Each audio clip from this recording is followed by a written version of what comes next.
berikutnya adalah di bagian transaksi. Di bagian penjualan ini bisa diisikan hari tanggal, nomor faktur ya. Nomor faktur ini untuk keperluan pencetakan. Kalau memang tidak ingin dicetak ya tidak perlu diisi juga.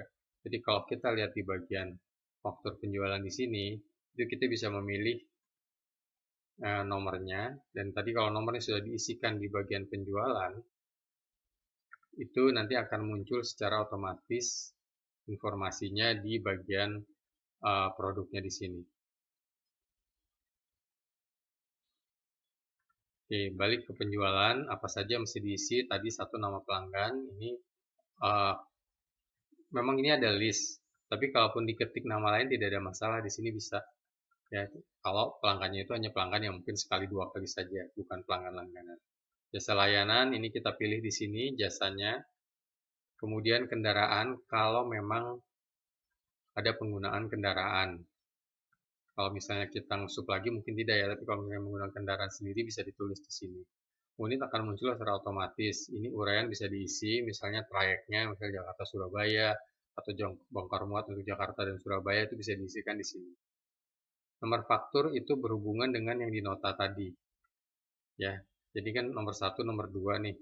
Kalau kita kembali lagi kita lihat faktur, nomor 1 dan nomor 2. Jadi menentukan urutan di dalam fakturnya.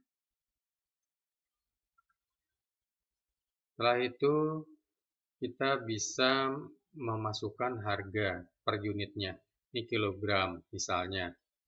Cuma kalau misalnya udah satu mobil itu udah intinya untuk pengiriman pakan dan sudah satu set ya, tidak mau dihitung kilogramnya, kita bisa isikan langsung nilainya 2 juta di sini. Jumlah unitnya boleh tidak diisi. Ya. Jadi kalau misalnya jumlahnya tidak diisi ya akan muncul harga 2 juta. Jadi dianggap sama dengan 1 kalau tidak diisi. Jadi kalau misalnya ada sewa mobil di sini hari mau diisi 6 hari, ya per harinya 1 juta juga bisa diisi seperti ini. Di sini rekening bisa dipilih pembayarannya kas atau piutang, ini kategorinya laba ruginya, ya. Kemudian di sini bisa diisikan tanggal jatuh tempo jika ada. Kemudian periodenya ini biasanya untuk sewa kendaraan ya. Sewa kendaraan bisa diisi periodenya dari kapan sampai kapan. Oke, setelah penjualan kita bisa menuju ke penerimaan. Di sini sama diisikan tanggal, ini bukti kwitansi dan bukti invoice jika kita ingin mencetak invoice ya. Ini tujuannya ini adalah untuk menambahkan, perhatikan kalau kita memasukkan invoice di sini sebagai contoh, ini aja nih invoice ini saya bersihkan saja.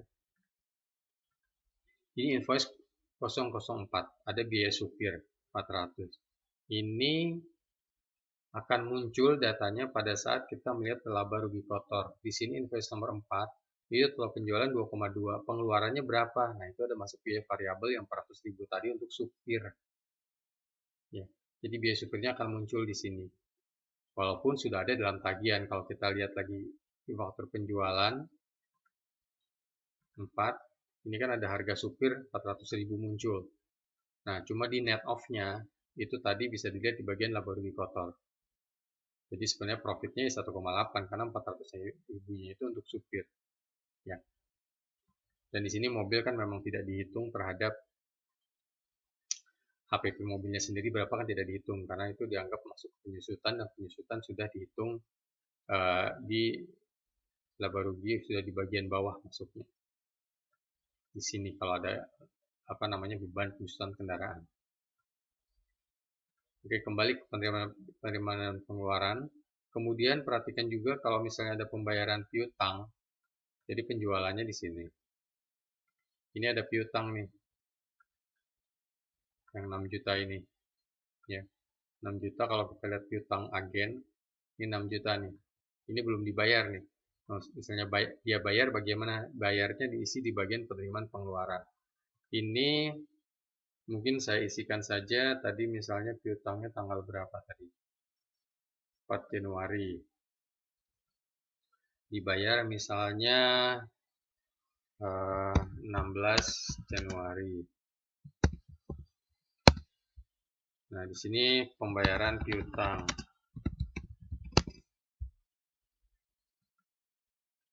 Nanti ada masuk misalnya piutang dibayar berapa, misalnya nggak dibayar full 4 juta dulu. Masuknya kemana? Masuknya ke BCA. Nah, di sini harus dipilih adalah piutang.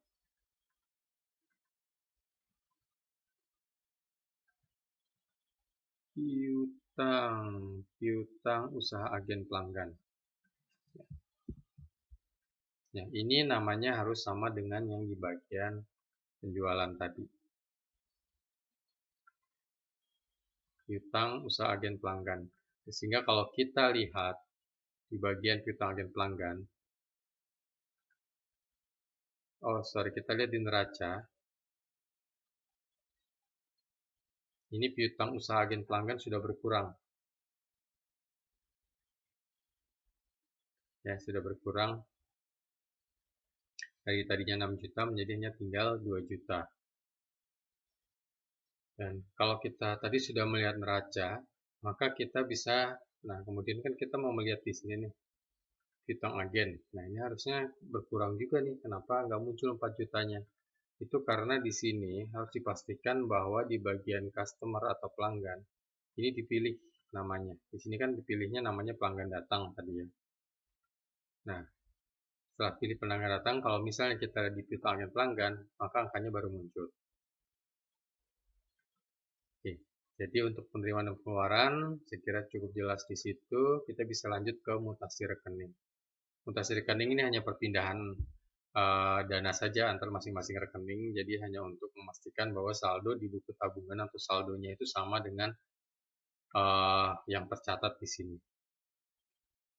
Faktur penjualan tadi sudah dijelaskan, kwitansi ini kalau misalnya ada kebutuhan kwitansi ini berdasarkan data di bagian penerimaan dan pengeluaran.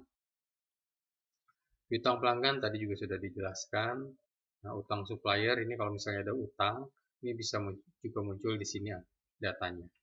Ya. Oke, demikian penjelasan untuk bagian transaksi.